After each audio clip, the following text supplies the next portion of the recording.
तो hello friends, welcome to my new video. तो आपने पिछले वीडियो में देखा कि वाटर पाथ या वाटर सर्किट कैसे सर्कुलेट हो रहा है वाटर। इस वीडियो में हम देखने वाले हैं फ्लू गैस पाथ या फ्लू गैस सर्किट।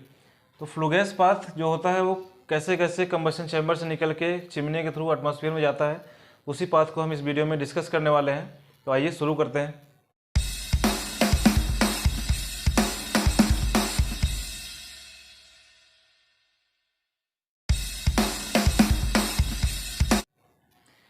तो इस वीडियो में समझने वाले हैं फ्लू गैस पाथ या फ्लू गैस सर्किट। तो जो सोर्स ऑफ फ्लू गैस होता है वो कंबस्शन चैम्बर से या फर्नेस से निकलता है, जहाँ पे बर्निंग होती है फ्यूल की, वहाँ से जो फ्लू गैस होता है। कंबस्शन चैम्बर मीन्स ये हुआ कि जहाँ पे कोल की बर्निंग या फ्यूल कोई भी हो उसकी बर्निंग हो रही है, उससे जो फ्लू गैस निकल रही है वो कंबशन चैम्बर से निकल रही है। तो कंबशन चैम्बर से निकलने के बाद जो फ्लू गैस है वो कहाँ जाएगी? Secondary super heater. Secondary super heater में हम लोग समझा कि वाटर कैसे सुपर हीट हो रहा है। तो जो भी फ्लू गैस रहेगी वो ट्यूब के बाहर जाएगी, जिससे ट्यूब जो सेकेंडरी सुपर हीटर ट्यूब होता है उसके अंदर जो स्टीम है वो सर्कुलेट होती रहेगी। तो वो स्टीम क्या करती है? फ्लू गैस के हीट को एब्जॉर्ब करती है और वो सुपर हीट हो जाती है, स्टीम को सुपर हीट कर देता है। मीन्स उसमें जो मॉइस्चर है, वाटर ड्रॉपलेट है, वो रिमूव हो जाते हैं। तो इससे क्या है, जो हमारी स्टीम है वो सुपर हीट हो जाती है बाय द फ्लू गैस।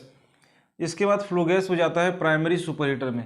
तो प्राइमरी सुपर हीटर के ट्यूब में भी स्टीम सर्कुलेट हो रही है। तो वो स्टीम क्या करेगी? फ्लू गैस की हीट को और एब्जॉर्ब करेगी और स्टीम को सुपर हीट कर देगी, जिससे स्टीम का टेम्परेचर तो राइज होगा लेकिन फ्लू गैस का टेम्परेचर डिक्रीज होने लगेगा।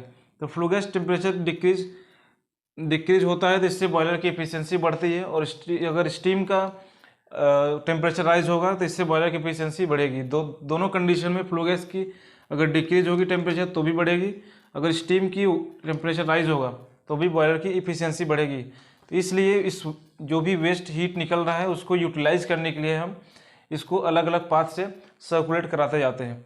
तो प्राइमरी सुपर हीटर के बाद जो फ्लू गैस है वो बैंक जोन में जाता है।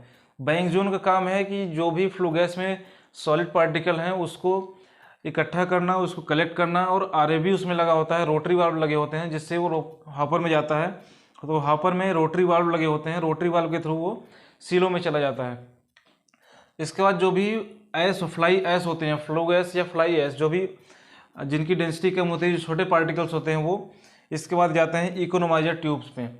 इकोनोमाइजर जो सेल एंड ट्यूब टाइप का होता है, जिसमें ट्यूब में वाटर सर्कुलेट हो रहा है और सेल में फ्लू गैस जा रही है। तो उस फ्लू गैस की हीट को एब्जॉर्ब करता है और वाटर के टेम्परेचर को राइज करता है।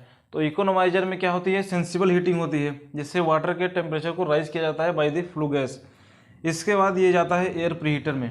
तो एयर प्रीहीटर में आपको पिछले वीडियो में बताया था कि एयर प्रीहीटर क्यों लगाते हैं। तो एयर प्रीहीटर अगर नहीं लगाएंगे तो जो भी मान लीजिए कोल्ड एयर अगर फर्नेस में भेज रहे हैं फ्यूल बर्निंग के लिए, तो जो भी कोल का या फ्यूल का जो इग्निशन टेम्परेचर होता है उसको लाने में हमें टाइम डिले ज़्यादा होगा। अगर हम एयर को हॉट कर दे रहे हैं by the flue gas, heat कर दे रहे हैं, तो उससे इग्निशन टेम्परेचर लाने में बहुत ही आसानी होगी, जिससे बॉयलर की इफिशियंसी भी बढ़ेगी, फ्यूल कंजम्पशन भी कम होगा। इससे स्टीम की जनरेशन या प्रोडक्टिविटी में भी इम्प्रूवमेंट होगा। इसलिए एयर प्रीहीटर का यूज करते हैं ताकि इग्निशन टेम्परेचर लाने में हमें टाइम डिले ना हो। इसके बाद ये फ्लू गैस जाएगा ईएसपी में। ईएसपी क्या होता है कि इलेक्ट्रोस्टैटिक प्रेसिपिटेटर।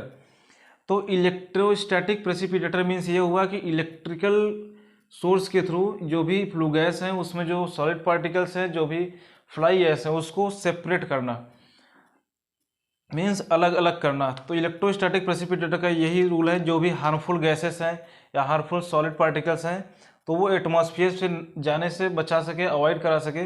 इसके लिए जो भी इलेक्ट्रिकल सोर्स के थ्रू ये सॉलिड पार्टिकल्स को और जो भी फ्लाई गैस है उसको सेपरेट करता है आयोनाइजेशन के थ्रू।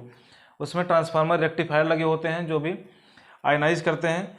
इस पर हम एक सेपरेट वीडियो बनाएंगे जिसमें आपको डिटेल समझाएंगे कैसे आयोनाइज हो रहा है, कैसे solid particle fly gas separate हो रहा है, तो आपको अच्छे से समझ में आ जाएगा।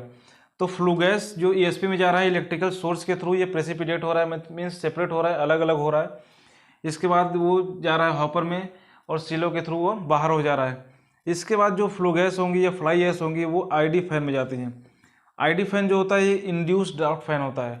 इंड्यूस्ड ड्राफ्ट फैन का मतलब ये हुआ कि जो भी फर्नेस में फ्लू गैस है उसको खींच के एटमॉस्फेयर में बाहर करना, और जो फर्नेस का प्रेशर है वो निगेटिव प्रेशर मेंटेन करना, तो उसको बोलते हैं ID fan, ID fan induced draft fan. इसके बाद ये फ्लू गैस जाता है चिमनी में। चिमनी में क्या होता है, नेचुरल ड्राफ्ट क्रिएट होता है। नेचुरल ड्राफ्ट के थ्रू ये फ्लू गैस, जितनी हाइट चिमनी रहेगी उतना नेचुरल ड्राफ्ट क्रिएट होगा, तो फ्लू गैस जो होती है उसकी डेंसिटी कम हो जाएगी, हीट होगा, तो उसका स्पेसिफिक वॉल्यूम बढ़ जाएगा। स्पेसिफिक वॉल्यूम बढ़ने के कारण वो क्या है, डेंसिटी उसकी कम हो जाएगी, तो हल्का हो जाएगा, तो नेचुरल ड्राफ्ट के थ्रू नेचुरली वो सर्कुलेट हो जाएगा एटमॉस्फेयर में। इसके बाद चिमनी के थ्रू एटमॉस्फेयर में चला जाएगा। तो ये हो गया पूरा फ्लू गैस पाथ या फ्लू गैस सर्किट, कि कैसे कैसे फर्नेस से फ्लू गैस निकला, सेकेंडरी सुपर हीटर में गया, सेकेंडरी से प्राइमरी में, फिर बैंक जोन में। तो जहाँ जहाँ जैसे जैसे स्टीम के वाटर को टेम्परेचर को राइज करता है, वैसे वैसे बॉयलर की इफिशियंसी को बढ़ाता है, और जब फ्लू गैस के टेम्परेचर डिक्रीज होता है तो उससे भी बॉयलर की इफिशियंसी बढ़ती है। तो आई होप आपको ये वीडियो पसंद आया होगा। मिलते हैं नेक्स्ट वीडियो में नए टॉपिक के साथ।